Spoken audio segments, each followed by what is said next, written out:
रविकांत, बस कुछ ही देर में वोटर टर्नआउट की परसेंटेज भी सामने आने लग जाएगी, लेकिन अगर माहौल के बारे में बात करें, मूड के बारे में बात करें, तो कितनी संख्या में आपको लोग नजर आ रहे हैं कि आज सुबह का वक्त है, 1 घंटा हो चुका है वोटिंग शुरू हुए और लोग आ रहे हैं बाहर वोट करने के लिए?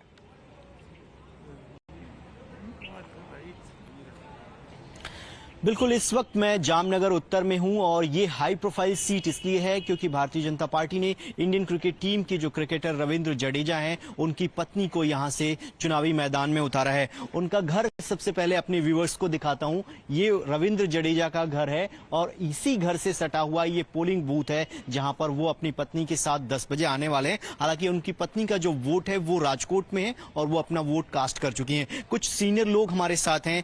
आज मतदान की प्रक्रिया चल रही है गुजरात में 79 सीटों पर। आपने वोट डाला, क्या सोचकर डाला? આપણી ફરજ છે, એટલા માટે બધા લોકોને મતદાન કરવું એ આપણી ફરજ છે। બધા ભાઈ બહેનોને કહી છે કે તમે મતદાન જરૂર કરો। अगर आप हिंदी में बोल पाएं या इंग्लिश में, तो क्या मुद्दे थे इस बार? अगर आपने वोट डाला है तो इस बार गुजरात की जनता क्या चाहती है? बदलाव चाहती है या जो सरकार काम कर रही है वो ठीक है?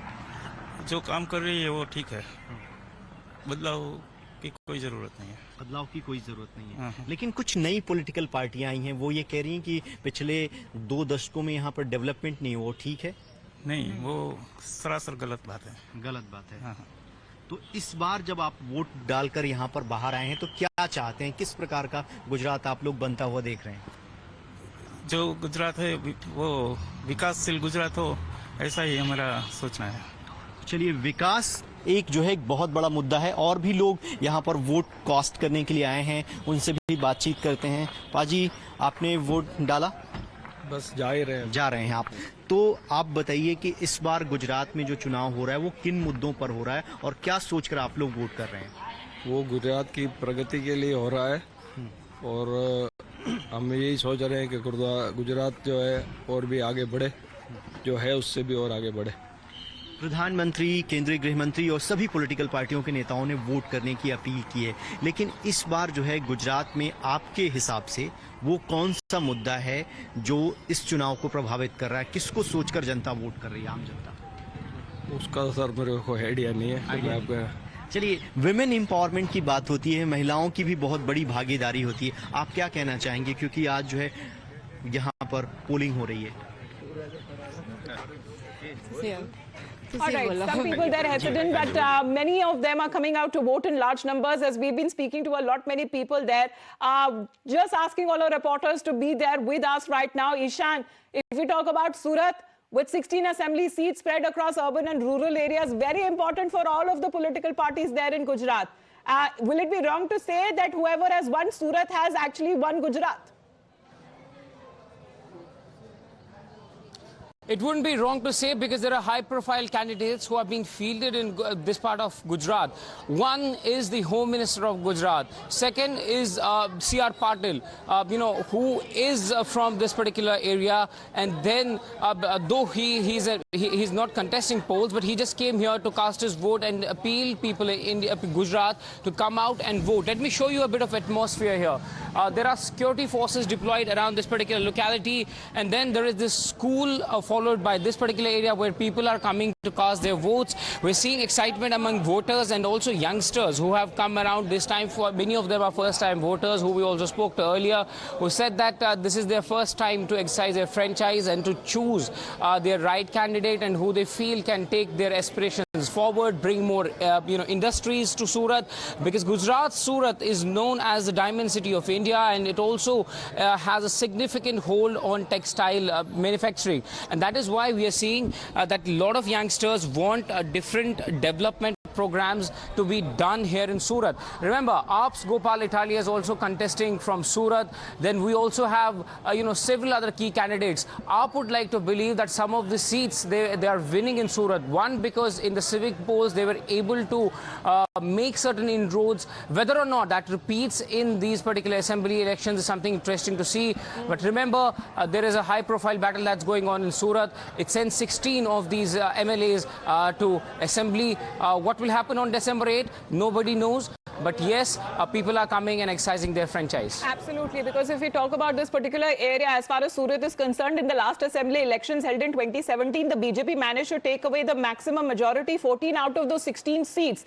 And the polling taking place today, the day being the 1st of December, the next phase of polling is also to take place on the 5th. And the voting numbers counting that will be taking place on the 8th. But however, if we talk about majority of those areas there, Rishabh, the mood, if we talk about Surat, if we talk about Saurashtra region, the Kutch region, the coastal areas have mainly said to be the ones that are flurry of political activities, maximum amount of political activities that has been witnessed this time around. Rishabh.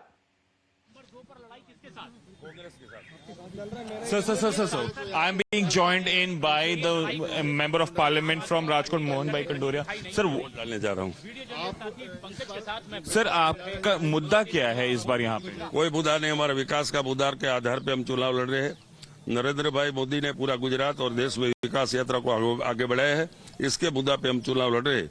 Morbi जिला के हमारे 4 seat BJP जीतेगी और मेरा संसदीय क्षेत्र में 7 seat आती, साथ बीजेपी जीतेगी, गवर्नमेंट भी बीजेपी की बनेगी। Thank you. मोरबी में जो एक ब्रिज हादसा हुआ था उसके बारे में क्या चर्चा नहीं, सबको हमदर्दी है, उसकी कोई चर्चा भी नहीं है। Thank you. सर, आखिरी सवाल की हाईकोर्ट ने काफी गंभीर सवाल उठाए हैं ओरेवा को लेकर के कि उसमें कुछ बोलना नहीं है। अच्छा सर, पुलिस की क्या कार्रवाई हो रही है? और सब हो जाएगी कार्रवाई। So this was Mohanlal Kondaria, the member of parliament from here. He says that 7 seats in his Lok Sabha constituency of Rajkot, BJP will win. On Morbi, again a silence. Absolutely, because those reactions that are continuously coming in as we play out those live reactions, Ravikant, लेकिन अगर एक तरीके से बात करी जाए BJP के लिए क्या बड़ी टक्कर हो सकती है आम आदमी पार्टी और कांग्रेस की तरफ से, क्योंकि कहा जाता है कि शायद आम आदमी पार्टी बीजेपी का वोट या कांग्रेस का वोट स्प्लिट कर दे आगे जाकर, तो आम आदमी पार्टी क्या ये फैक्टर बनेगी इस बार?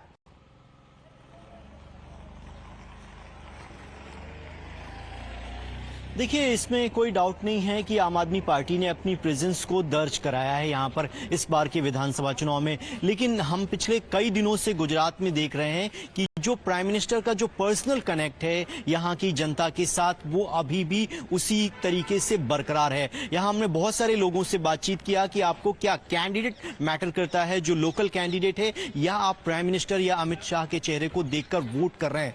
तो उसमें मैक्सिमम लोगों के जवाब यही हुए कि हम प्राइम मिनिस्टर की इमेज को देखते हैं, नेशनल लेवल पर जिस तरीके से उन्होंने काम किया है उसी को ध्यान में रखते हुए हम वोट कर रहे हैं। तो तीसरी पार्टी जब एंटर करती है तो वो किसका वोट काटेगी, ये बहुत इंपॉर्टेंट हो जाता है। और जहां तक भारतीय जनता पार्टी का सवाल है, उनका ये कहना है कि उनका वोट बैंक जो है वो पूरी तरीके से इंटैक्ट है, उसमें कोई सेंध नहीं लगाई जा सकती। लेकिन माइनॉरिटी वोट बैंक जो कांग्रेस पार्टी के पास था, अगर कांग्रेस पार्टी का वो वोट बैंक खिसक सकता है तो हो सकता है कि वो आम आदमी पार्टी की तरफ शिफ्ट करे। ऐसे में मैक्सिमम पॉसिबिलिटी है कि आम आदमी पार्टी के आने से बीजेपी को फिलहाल नुकसान होता हुआ उस लेवल पर दिखाई नहीं दे रहा है। लेकिन कुछ ऐसे रीजन हैं, 2017 में BJP was reduced to double digits.